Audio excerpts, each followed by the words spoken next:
All right, so everyone's talking about how challenging the upcoming couple of years are going to be from a budget perspective, and that means you need to take control of how dollars flow out of your organization. So, how do you do that? Well, it starts with the data, and specifically data on how, where, when, and with what frequency purchases are being made all across your various departments. You may or may not have a procure-to-pay platform that makes it easy to measure this type of activity, but to get you inspired, you should go check out Procurify's brand new Charter School Benchmark Report.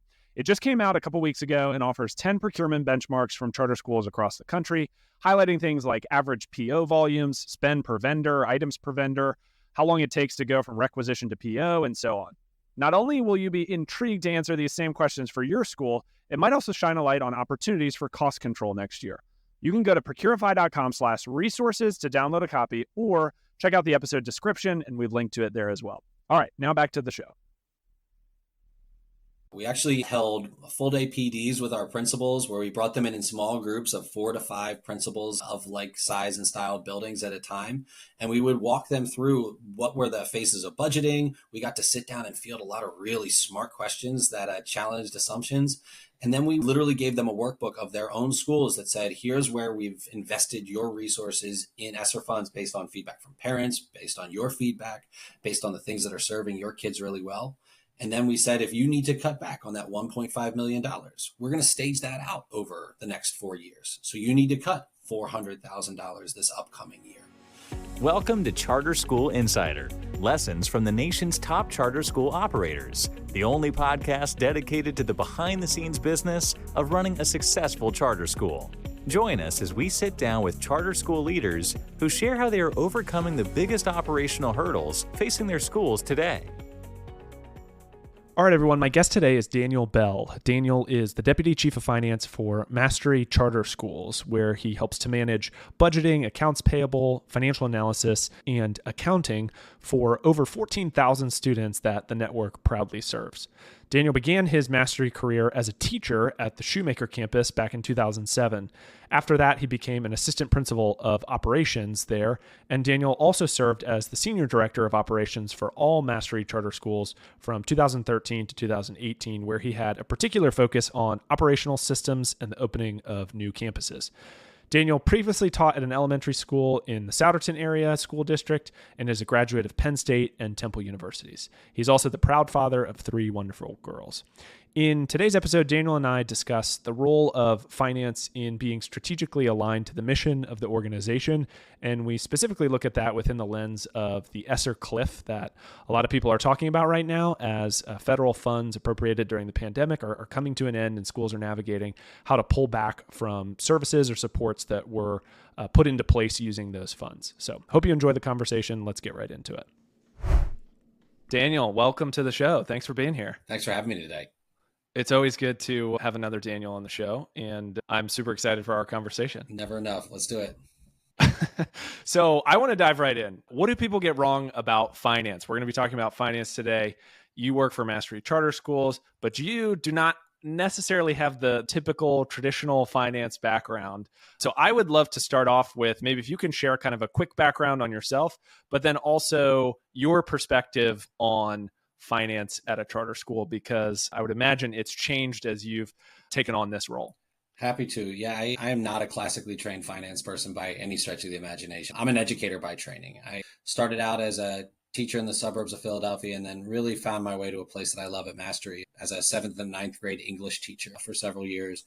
Taught computers and science and math and just loved working with the kids in West Philadelphia. And then after that, I started as Mastery continued to grow and expand and take on new schools. I got the opportunity to be part of the operations team, which is a fabulous group of super passionate individuals at Mastery who make sure that everything is juggled from enrollment to the facilities and managing the finances of the building on the ground level, procurement and all the wonderful things like that. And so I got to help open new schools and lead that team for several years, and then found my way into finance, working under our CFO and really getting an opportunity to not just be the person buying the things that the schools needed, but also making sure that we were making really thoughtful strategic decisions. And it definitely looks a little different from this side. I realized when I first started as an operations leader making those financial decisions, I started with a very significant deficit mindset. I was super nervous that we were going to run out of money, that we were going to overspend, that my CFO was going to be mad at me. Like I was always exuding this mentality to everybody around us that there was just not enough. There was no money. There was no time. I said no at every turn. And I drove all of our instructional people totally nuts. I was going to say, I'm sure people loved you. Yeah. The no guy. Everyone loves the no guy. Yeah. Yeah. And it wasn't necessary, right? Because they felt like they weren't allowed to ask for resources, even if they really needed them. Yeah, I was 100% the no guy. And it did not serve our school well during that first year that I was really finding my footing. But I realized that it didn't solve the problem, right? Like, as I figured this out a little bit more, it just made people feel badly. And then they would do that classic end around where they find a person who had a little bit more authority and agreed with them. And then that would just force the issue. And so we ended up spending more time and more resources, and we actually increased spending and frustration. So it wasn't beneficial for anybody for that constant no out of anxiety of not understanding. So now that I'm on the finance side of the work, I really learned one truth, which is while we can't necessarily always control the money that's coming in, I can't decide how much the rates are going to be or what the federal grants are going to look like. We do have control over what we prioritize and where we place our value. And so at the end of the day, schools really do have millions of dollars per year. We can spend them on anything that matches our priorities. We just can't spend it on everything. So we have to be really diligent about making sure that our decision-making is in lockstep with our organizational mission. And that's the way we can be thoughtful in maximizing every resource we have and not live in that deficit mindset. I want to drill into that idea of making sure that strategic finance is aligned with the mission of the organization. You mentioned, we can't spend on everything, but we can spend on things that align with the mission and make an impact in the classroom. And as you kind of shifted from the scarcity mindset to thinking more critically about, okay, we do have resources here, and it's more about allocation and making sure that that allocation is mission aligned. What does it mean to you to ensure that finance is mission aligned? Because I think mission aligned is an easy thing to say and much harder to implement. So how would you flesh that out? So first and foremost, I think running a business will always be challenging, but doing it with a focus on what is most critical, especially in the nonprofit world and in the school world, is exceptionally challenging to ensure that you stay laser focused in that arena. Our job working for our school leaders is important because their job is incredibly challenging. Between the already essential work of preparing our youth to learn the skills necessary to succeed after graduation and the insane challenges of remediation, of navigating trauma and learning loss stemming from the last several years, the focus of our leaders is forced to stretch across so many different areas. And so their challenges are large. And so our responsibility in finance is to make sure that we ensure two core values in my mind.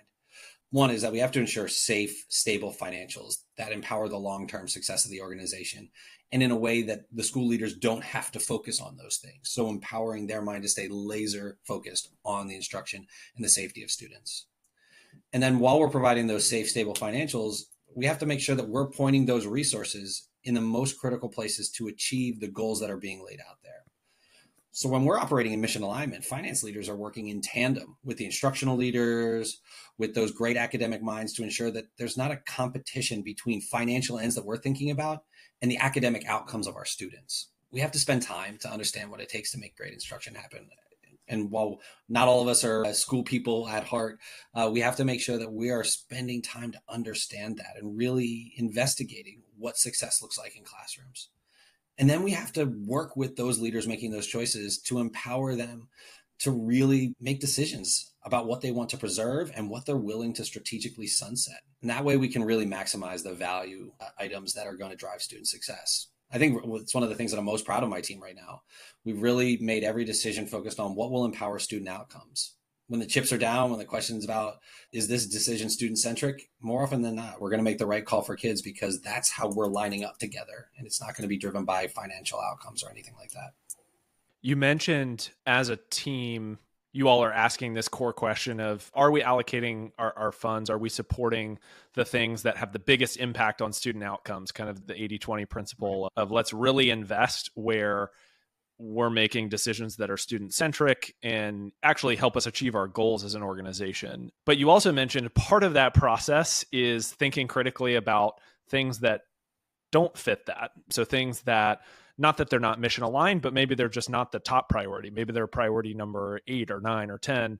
And there's a lot of environmental and circumstantial things going on right now in the education landscape. So I want to ask you a little bit about that. Absolutely. There's macro shifts, population decline impacting enrollments. Enrollments often are the number one revenue driver. You've got ESSER funds coming to an end. You've got a quote unquote national teacher shortage, more like a teacher migration all over the place.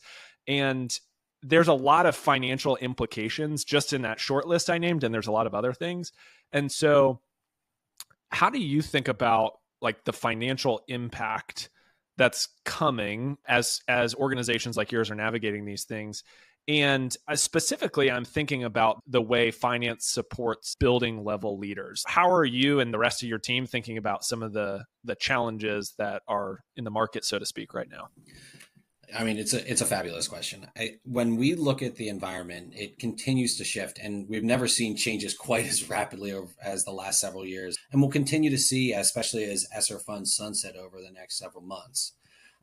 For what it's worth, it's been a challenging and fascinating time to do school operations, though. We're coming off this weird several-year stint where it's been insanely challenging to run schools. But surprisingly, we've had a tremendous abundance of new resources to be able to support that at the exact same time. And so because of that, we've been able to lean in and do things we've never been able to do in those core moments, right? Adding additional roles when we can find the people, tutoring services, teacher leader development, lean in on facility improvements where it's necessary, and frankly, things that were just normally not possible. So it's been a great blessing in some ways for our families. And we've tried to make sure that those blessings have come through in ways that support them while they've struggled so much during this unprecedented time. But when we think about it, like they come with substantial challenges, these resources in their own right. So like being able to have opportunities for tutoring and coaching have resulted, to your point, like in pulling more staff members out of the classroom and migrating them away from being traditional teachers. So as staff have fled for what seemed to be simpler jobs coming out of the pandemic, we've lost some of those teachers that we have always relied on to make sure that we have a great teacher in every classroom. Families started seeking out safer places to live, be it from poverty, from COVID, or frankly, in Philadelphia, like we've seen the tremendous increase in gun violence that has just been horrifying. So we've seen fewer and fewer students in our catchment areas to be served in the neighborhoods that we reside in. We also are seeing families think differently about schooling, right? Like we see this all the time, whether it's an increase in truancy rates, whether we see it in enrollment in cyber or homeschooling options, like there's less kids that were out there to join our teams. And so while we've been navigating all this with these wonderful resources, they've also kind of recalibrated what we think we can do with a baseline of resources, whether that's, again, around staffing, around books, around curriculum, around technology. So now we have to start rethinking what that looks like as we renormalize around this new baseline of enrollment. And as we see what happens when these ESSER funds sunset. Like for Mastery, as an example, we're seeing a reduction in annual funding by the end of ESSER funds by about $1.5 million per school per year. Like that is a staggering figure. It's a big number. It's a big number.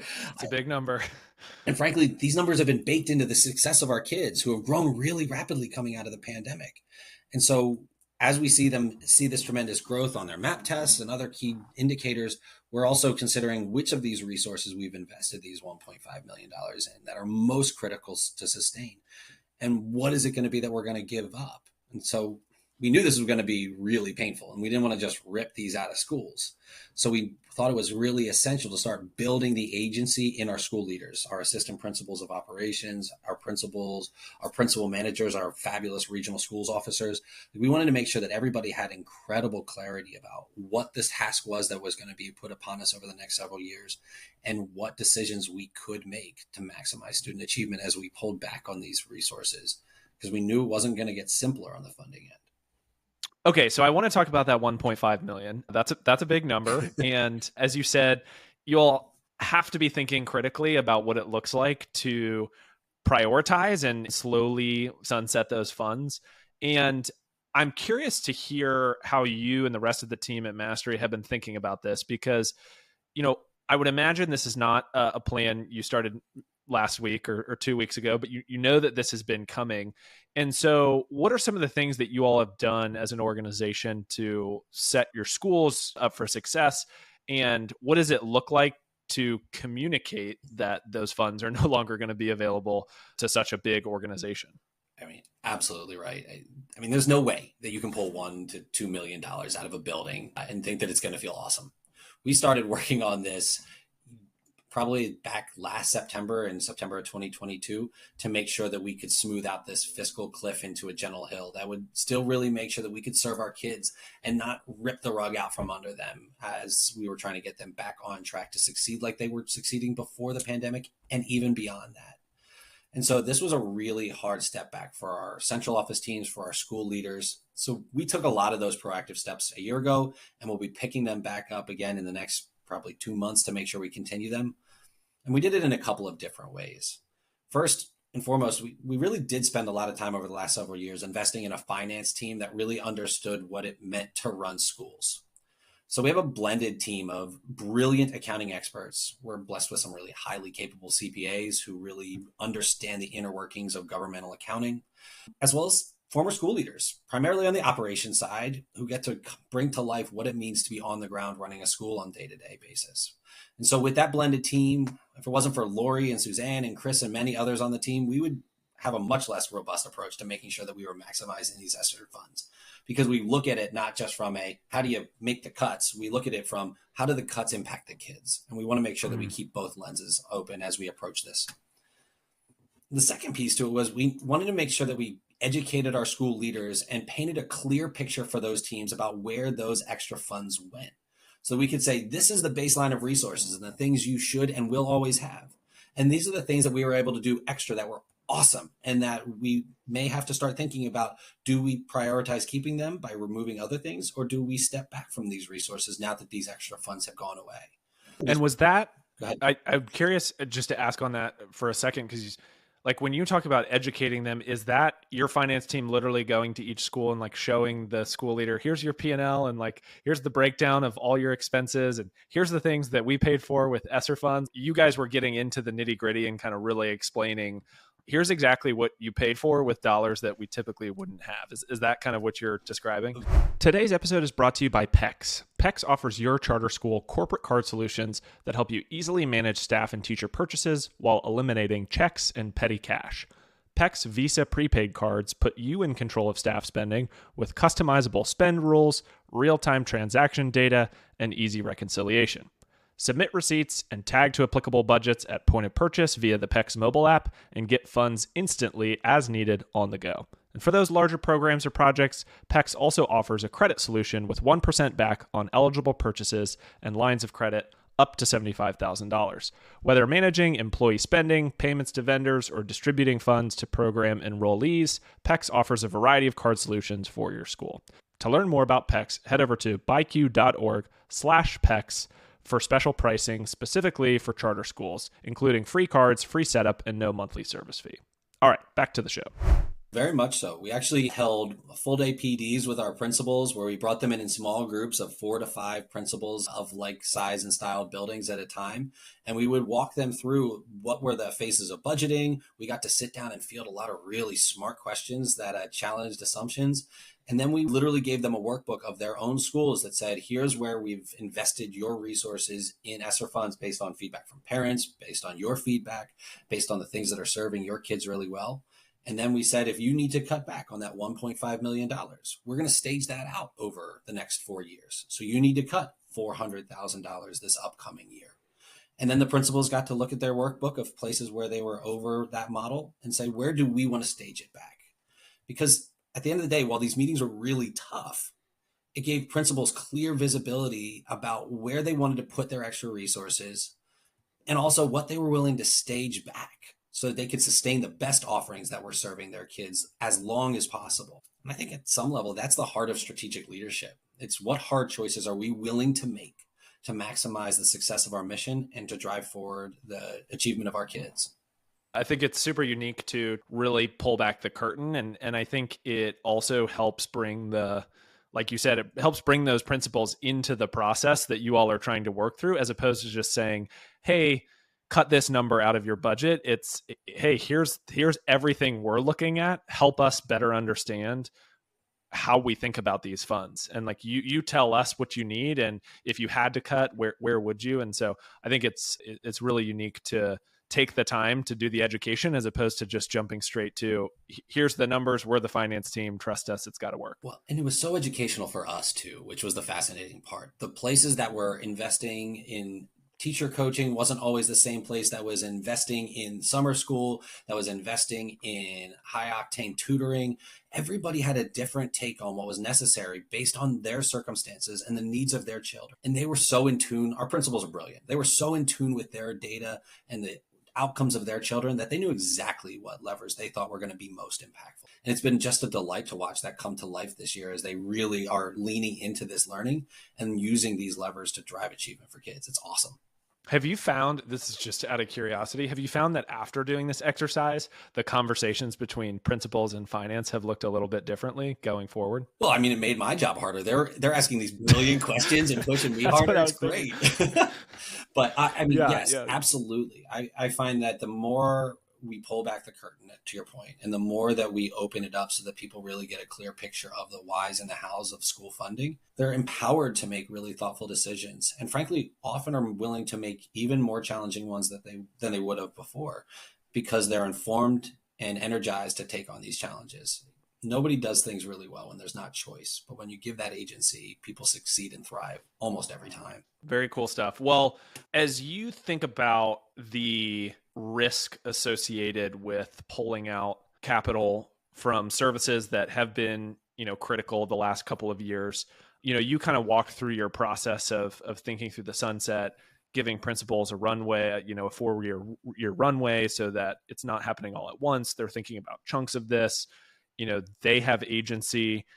What I would imagine you all are also like a little bit nervous about the process of this actually playing out, because it's one thing to come up with a plan. It's another thing to be implementing the plan and then seeing what happens. Like, what do you foresee as some of the, I don't know if dangers is the right word, but what do you see as some of the risks of getting this sunset process wrong? Or like, what have the conversations been like internally amongst the finance team about, like, we have to calculate risk into this process and what could go wrong?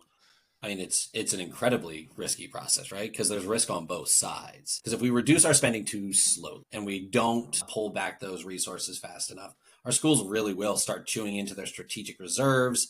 They'll put the long-term health of the schools in jeopardy, and we won't be able to do the things that we know we need to do and hold to our covenants that we're committed to for our authorizers, for all the kids that we serve. This is an existential threat, both from an operating and a charter renewal basis, if you really think about it. If we're staying hyper-focused on preserving our resources, and then all of a sudden we look up and we don't have the reserves and the safety net that we need to have. But that's the finance side, right? There's also the operating side of this thing, that if we reduce too fast, we're throwing away opportunities that could be tremendous for our kids. We have literally a once-in-a-generation opportunity to double down on serving students that have been left behind during a pandemic. So if we slow down our spending too fast and too hard to sunset and get a really smooth road for ourselves, we risk losing whole cohorts, whole grades of kids who could be the future leaders of our nation. Like, it's a daunting reality to face, because they deserve our best and we need them to be great and we need to promote them to succeed.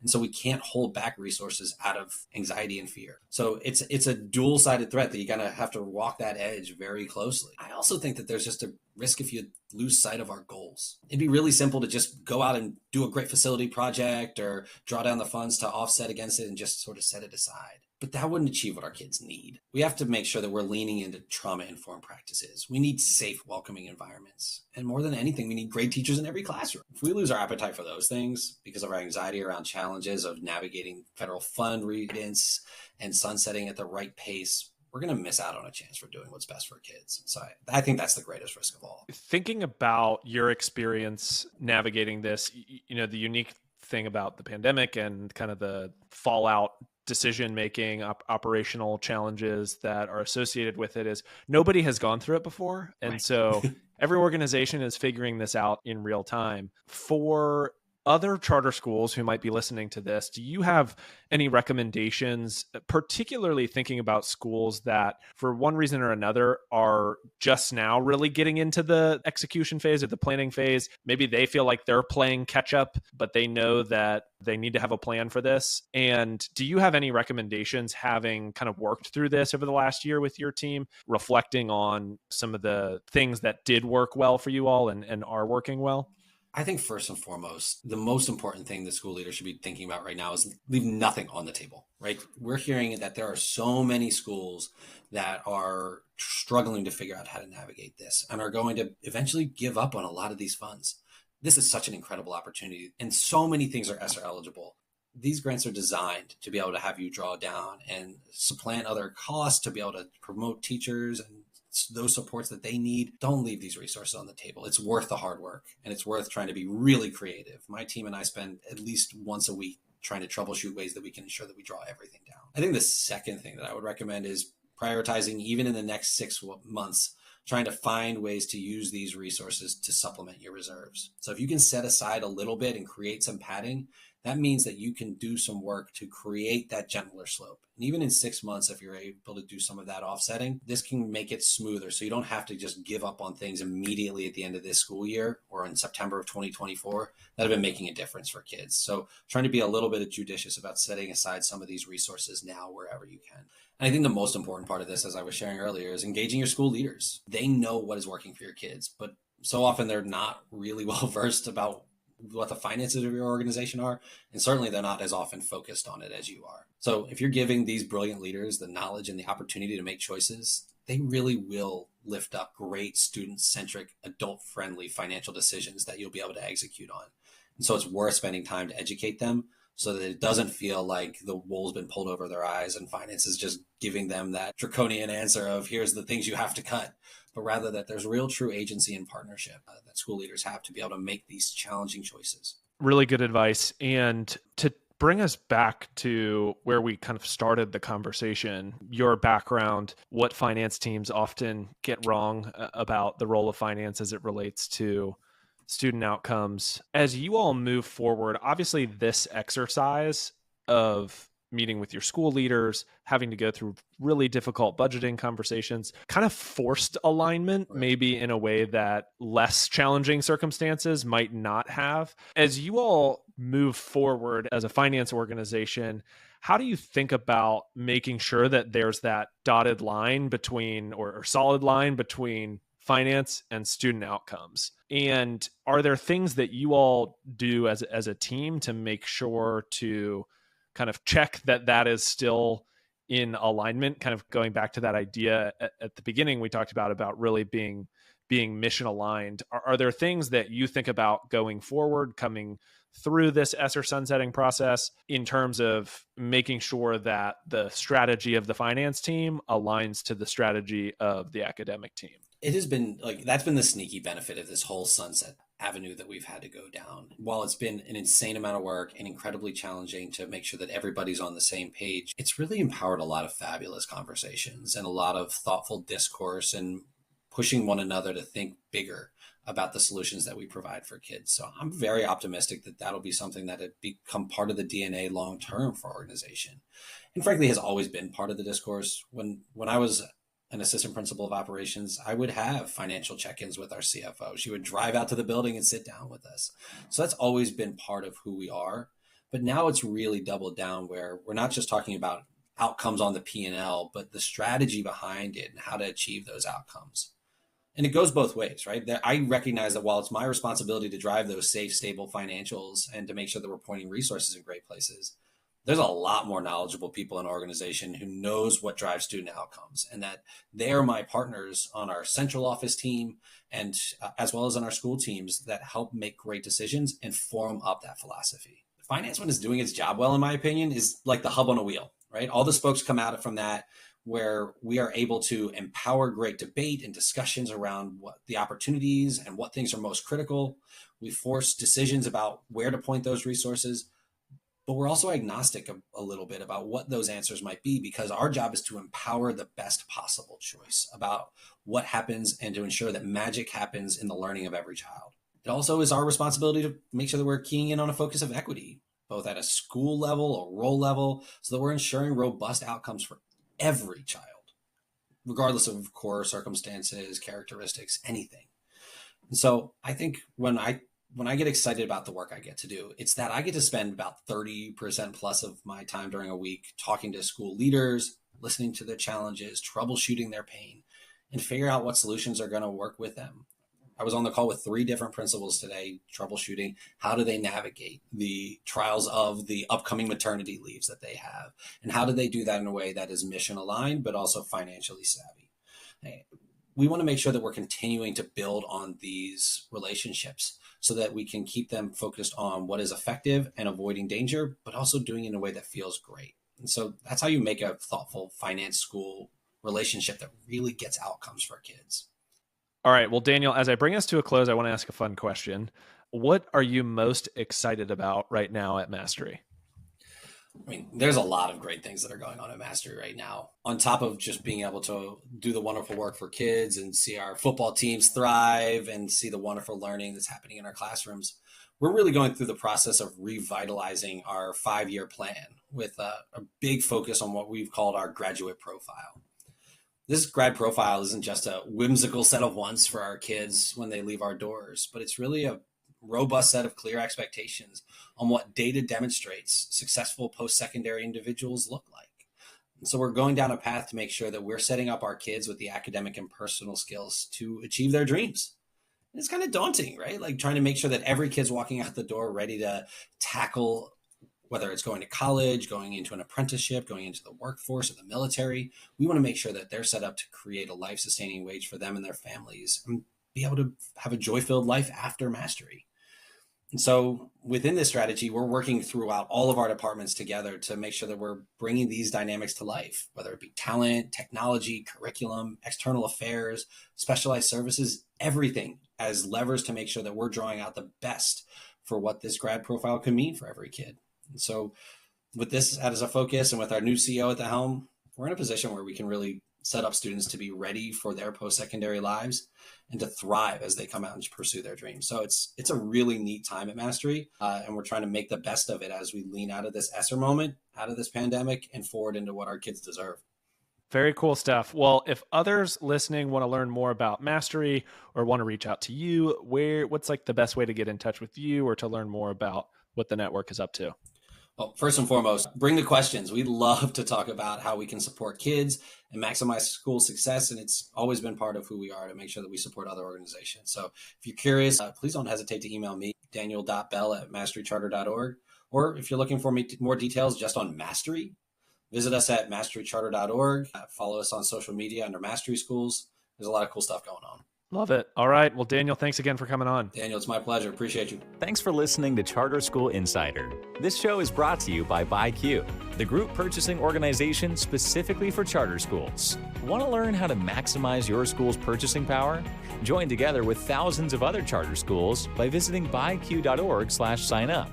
BuyQ's purchasing program is free and has no obligations or commitments required. If you enjoyed today's episode, do us a favor and subscribe on your podcast listening platform of choice. If you have a question or feedback for us, we'd love to hear from you. Send us an email at podcast@byq.org. Thanks, and we hope you'll tune in for the next one.